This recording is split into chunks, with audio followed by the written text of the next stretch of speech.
தமிழ்நாடு மின்சார வாரியத்திற்கு மின்மாற்றிகள் கொள்முதல் செய்ததில் தவறுகள் நடந்திருக்கிறது என்று ஒரு அமைப்பு புகார் தெரிவித்து நீதிமன்றத்திலும் அது குறித்து வழக்கு தாக்கல் செய்திருந்தார்கள்.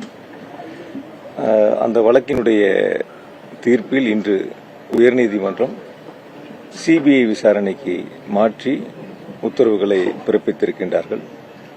அது குறித்து சில விளக்கங்களை அளிப்பது என்னுடைய கடமையாக கருதி உங்களை அனைவரும் இந்த நேரத்தில் நான் சந்தித்திருக்கின்றேன். குறிப்பாக மின்சார வாரியத்தை பொறுத்த வரைக்கும் மின்மாற்றிகள் கொள்முதல் என்பது 1987ஆம் ஆண்டு தொடங்கி அன்றைய நடைமுறைகள் என்ன பின்பற்றப்பட்டதோ அதே நடைமுறை தான் இன்று வரை தொடர்ந்து பின்பற்றப்பட்டு வருகின்றன.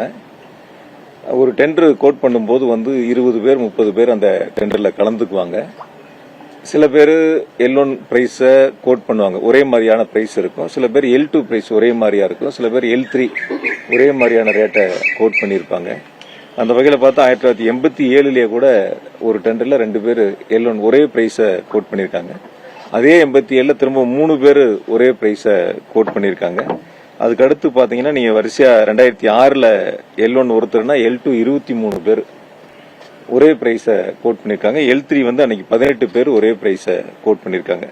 2011-12 எடுத்தீங்கன்னா 29 நபர்கள் டெண்டர்ல கலந்துகிட்டதுல L3ல பாத்தீங்கன்னா 17 பேர் ஒரே பிரைஸை கோட் பண்ணிருக்காங்க. இப்படி 11-12 ஆரம்பிச்சு 13-14 13 அதே மாதிரி வரிசையா இப்ப வரைக்கும் ஒரு கிட்டத்தட்ட ஒரு 30 டெண்டருக்கு மேல போடப்பட்டதுல பாத்தீங்கன்னா 16-17ல 17 பேர் ஒரு டெண்டர்ல கலந்துக்கிறாங்க. அதுல 4 பேர் ஒரே பிரைஸ கோட் பண்றாங்க, 11 பேர் L2 ஒரே பிரைஸ் கோட் பண்றாங்க. அதே 16-17ல ஒருத்தர் L1 L2 18 பேரு L3 6 பேரு. அதே 16-17ல 21 பேர் கலந்துகிட்ட டெண்டர்ல L1 ஒருத்தர் L2 ஒருத்தர் L3 17 பேரு. அதே 16-17ல L1 ஒருத்தர் L2 ஒருத்தர் L3 31 பேரு. இன்னொரு 16-17 டெண்டர்ல 5 பேர் L1 29 பேர் L2.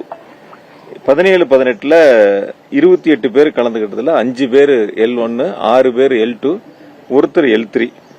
19-20ல 12 பேர் L1 ஒருத்தர் L2 20 பேர் L3. அதே 19-20ல 11 பேர் L1 ஒருத்தர் L2 ஒருத்தர் 6 பேர் L3. இன்னொரு 19-20 டெண்டர்ல 12 பேர் L1 ஒரே பிரைஸ் கோட் பண்ணது 12 பேர். இன்னொருத்தர் L2 1 L3 4. 20-21ல 33 பேர் கலந்துக்கிறாங்க. 11 பேர் L1 பிரைஸ் மேட்ச் பண்ணி கோட் பண்ணிருக்காங்க. 15 பேர் L2 பிரைஸ் மேட்ச் கோட் ஒரே பிரைஸ் கோட் பண்ணிருக்காங்க. L3 ஒருத்தர். இப்படி முறையா டெண்டர் போடும்போது ஒருத்தர் ஒரு கலந்துக்கிறவங்க 30 பேர் 35 பேர் 40 பேர் இருக்கும்போது குறிப்பிட்ட சிலர் L1 பிரைஸுக்கு மேட்ச் ஆகிற மாதிரி இருக்கும். சில பேர் L2 பிரைஸ் கோட் பண்ணிருப்பாங்க. சில பேர் L3 பிரைஸ கோட் பண்ணிருப்பாங்க. பொதுவா டான்ஜெட்கோ பொறுத்த வரைக்கும் என்னன்னா L1 பிரைஸை யாரு மேட்ச் பண்ணி கொடுக்குறாங்களோ அவங்களுக்கு அந்த டெண்டரை பிரிச்சு கொடுப்பாங்க. ஒருத்தரே சப்ளை பண்ண முடியாது அப்படிங்கறதுனால இது 1987ல இருந்து இருக்கக்கூடிய நடைமுறை. அதை L1 மேட்ச் பண்ணி கொடுக்கறவங்களுக்கு எவ்வளவு நமக்கு டிமாண்ட் இருக்கோ அதுக்கு தகுந்த மாதிரி அவங்களுக்கு பிரிச்சு ஒர்க் ஆர்டர் கொடுப்பாங்க. இதுதான் இதுவரை இருக்கக்கூடிய நடைமுறைகள். இந்த நடைமுறைகள் தான் டான்ஜெட்கோ தொடர்ந்து பின்பற்றி வருது. இது இல்லாம இந்த டெண்டரை ஸ்க்ரூட்டினி கமிட்டி ஒன்னு இருக்கு, அதுக்கப்புறம் போர்டு கமிட்டி ஒன்னு இருக்கு, 3 கமிட்டி இருக்குதுல இந்த டெண்டரை ஃபைனல் பண்றதுக்கு சீனியர் ஆபீசர்ஸ் இருக்கக்கூடிய 3 கமிட்டிகள் தான் இந்த டெண்டரை ஃபைனல் பண்ணி இந்த ஆர்டர் கொடுக்கலாமா வேண்டாமான்னு முடிவு எடுக்கிறது.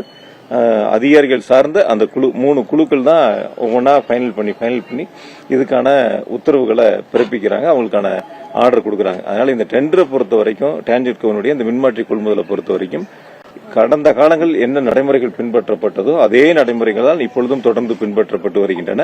இடையில சில நேரங்கள் ஆட்சி மாறி இருக்கலாம். ஆட்சி மாறி இருந்தாலும் கூட அப்பொழுதும் அதே காலத்தில் இந்த நடைமுறைகள் தான் பின்பற்றப்பட்டிருக்கின்றன. ஆனா குறிப்பா அந்த ஒரு அமைப்பு தாக்கல் செய்த வழக்குல ஏதோ இப்பொழுது இந்த 4-5 ஆண்டுகளுக்குள்ள டான்ஜெட்கோல தவறு நடந்ததை போல தனியாக அதை பிரித்து எடுத்து நீதிமன்றத்திலே வழக்கை தாக்கல் செய்திருக்கின்றனர். அது குறித்து புகாரையும் கொடுத்திருக்கின்றார்கள். நீதிமன்றம் இன்று சிபிஐ விசாரணைக்கு என்று உத்தரவுகளை பிறப்பித்திருக்கின்றார்கள். ஆகையால் என்ன பொறுத்த வரைக்கும் நான் அந்த டான்ஜெட்கோனுடைய முதலமைச்சருடைய வழிகாட்டுதலோடு பொறுப்பு பார்த்ததுனால சொல்றேன், எந்த இடங்களிலும் டான்ஜெட்கோ அல்லது அரசு நிர்வாகம் இதில் எந்தவித தவறுகளுக்கும் இடமில்லை. முறையாக 3 குழுக்கள் அதை பரிசீலித்து ஒவ்வொரு டெண்டரும் இறுதி முடிவு எடுத்துதான் அதற்கான உத்தரவுகள் வழங்கப்பட்டிருக்கின்றன. எந்த இடங்களிலும் அரசுக்கோ டான்ஜெட்கோக்கோ ஒரு நயா பைசா கூட இழப்பு ஏற்படவில்லை என்பதை மிக தெளிவாக உங்கள் மூலமாக நான் தெரிவித்துக் கொள்கிறேன்.